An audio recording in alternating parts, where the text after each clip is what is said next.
Pertama-tama saya mengucapkan terima kasih kepada dosen-dosen saya karena telah mengizinkan saya untuk membuat video ini dengan mata kuliah Electronic Filing System. Di sini saya akan menjelaskan sedikit apa itu aplikasi sistem informasi arsip, fungsinya dan fitur-fitur di dalamnya dan cara penggunaannya.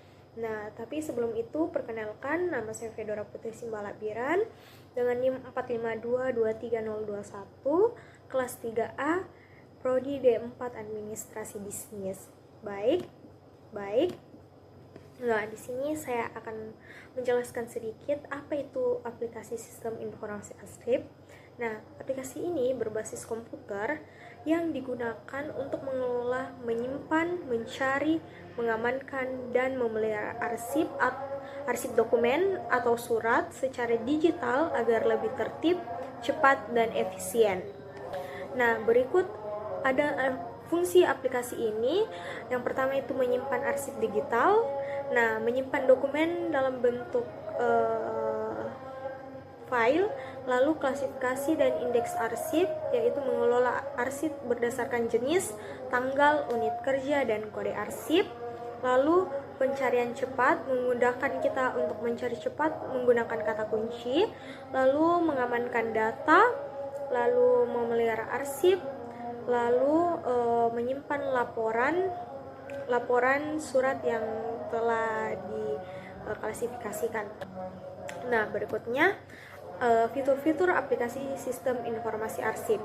Nah, adapun fitur-fiturnya, yang pertama itu ada form login, form utama, form surat masuk, form surat keluar, form laporan, form profile, dan form ganti password. Nah, selanjutnya saya akan mendemonstrasikan cara penggunaan aplikasi tersebut. Cara menggunakan aplikasi kearsipan. Yang pertama itu jika kita membuka aplikasi, kita disajikan dengan form login. Nah, di sini teman-teman bisa memasukkan username, lalu ada password.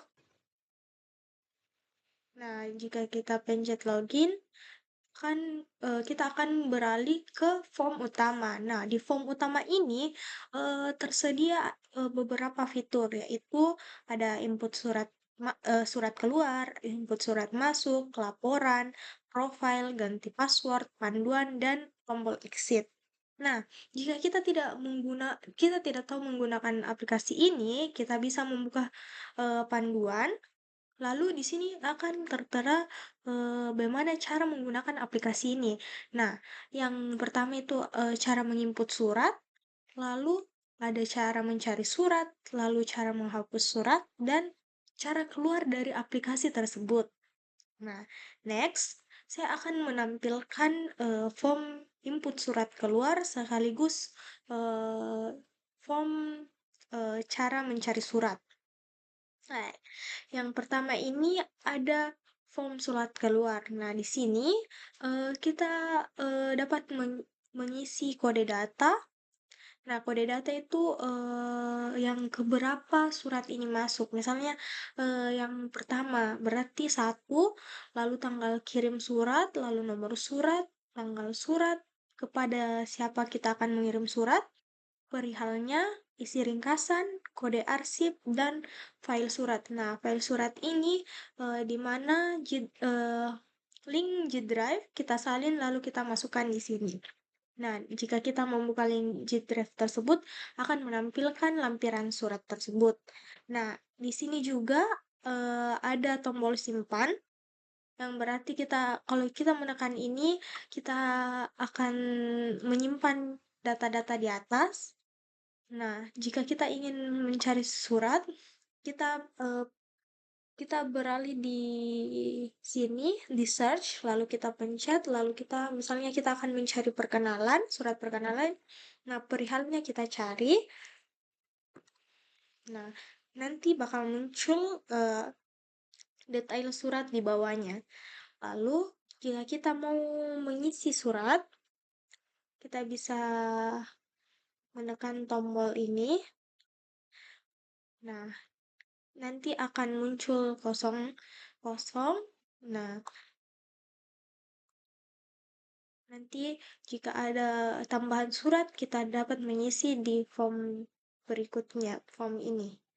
Lalu, yang kedua itu ada form input surat masuk. Nah, ini form surat masuk sama ada tanggal masuknya surat, kode data, nomor surat, tanggal surat, dari mana surat itu, perihalnya, lalu isi ringkasan, ada kode arsip, lalu file surat, dan di bawah sini ada search. Dan tombol-tombolnya sama ya teman-teman, ada tambah, simpan, atau hapus. Nah, sama pun seperti form surat keluar, kita dapat menambahkan di sini. Nah, kita masukkan tanggal, kode data, nomor surat, dan lain-lain. Lalu, berikutnya saya akan membukakan jika kita ingin melihat laporan surat-surat yang kita sudah input, kita dapat membukanya di sini. Lalu nanti muncul ini laporan mana yang kita mau lihat, apakah laporan surat keluar atau laporan surat masuk. Nah, saya akan pencet salah satunya. Nah, akan muncul begini ya, teman-teman. Akan menampilkan apa yang tadi kita sudah isi. Nanti akan muncul rinciannya di sini. Kita exit, sama pun laporan surat masuk ya, teman-teman. Muncul juga rinciannya. Lalu, ada profil pengguna. Lalu ada form ganti password. Nah, jika kita melupakan password kita, kita dapat menggantinya karena kita adalah admin. Saya akan pencet admin, lalu saya akan memasukkan password lama saya, lalu saya akan mengganti dengan password baru yaitu 134. Lalu kita mengulainya, lalu keterangannya bisa sama ataupun bisa teman-teman ganti dengan nama lain. Nah, oke. Nah, jika kita sudah mengetahuinya dan kita akan menutup surat, kita tekan tombol exit saja.